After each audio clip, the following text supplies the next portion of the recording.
Hello, everyone. My name is Eliza Hurst. Before I dive into my research, I want to share why this topic is so personal to me. I am a former immigrant and I spent the last several years working as a consecutive interpreter for ICE. Because of that background, I've seen the digital getaway from both sides. As a person navigating the system and as the voice bridging the gap between a non citizen and the government.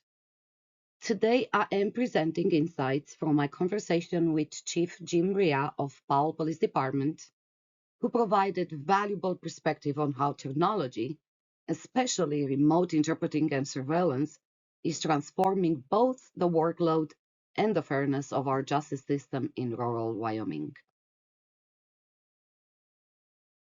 My research project, The Digital Getaway, challenges the idea that technology is just a neutral tool. Drawing on the work of scholars like Ingrid Eagley and Matthew Gibling, I argue that technology is actually a primary driver of systematic volume. In other words, the government handles more cases because technology allows them to, which in turn masks the human labor required for true communication. My research questions focused on whether remote interpreting creates a distance that diminishes justice and whether surveillance tools like license plate readers function as mechanisms of social control. I went into my interview with Chief Rhea wondering if the internet goes down in a town like Powell, does justice stop? When I spoke with Chief Rhea, he shared a powerful story about a traffic stop involving a Chinese speaking individual. Before the era of handheld apps, they had to call dispatch to find a human translator. He described this as a dangerous delay, especially on a highway or in bad weather, where the information had to pass through three or four people just to get a basic answer. He noted that apps like Google Translate have been a giant leap forward for officer safety.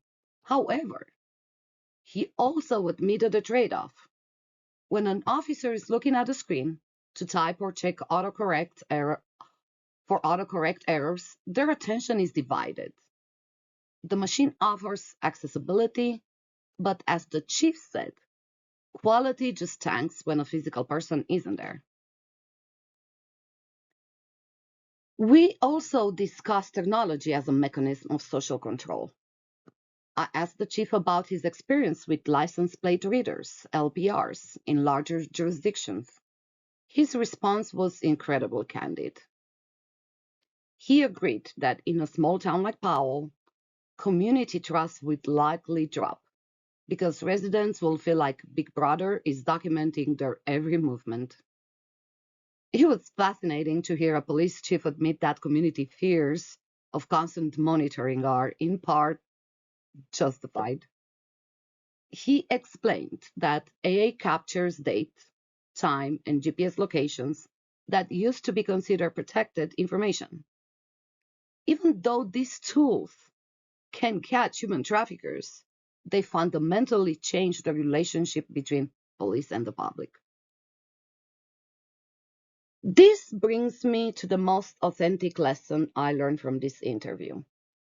As an academic, I was focused on the software and the ethics. But Chief Rhea pushed me to look at a variable I hadn't considered: geography. In Wyoming, we have dead zones. The chief pointed out that in rural areas, if you lose cell service, you lose your digital lifeline. You can have the best translation app in the world or the best interpreters ready to be on call. But if the towers are down or blocked by mountains, that digital getaway is locked. This shifted my entire research focus. I realized that in rural America, it's physically limited by infrastructure. We are building a system that assumes constant connectivity, but in the West, that connectivity is a luxury, not a guarantee.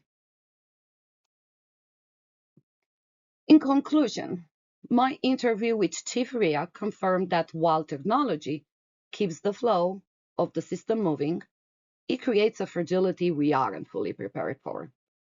As I continue my path towards becoming an immigration lawyer, I will carry this lesson with me. Technology can be a bridge, but we must ensure that our reliance on it doesn't create justice deserts for those living in dead zones of our geography.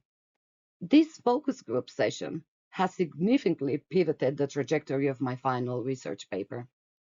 While my initial thesis focused on the digital getaway as a purely administrative tool to manage national case volume, Chief Rhea's insights have forced me to account for the rural and urban divide.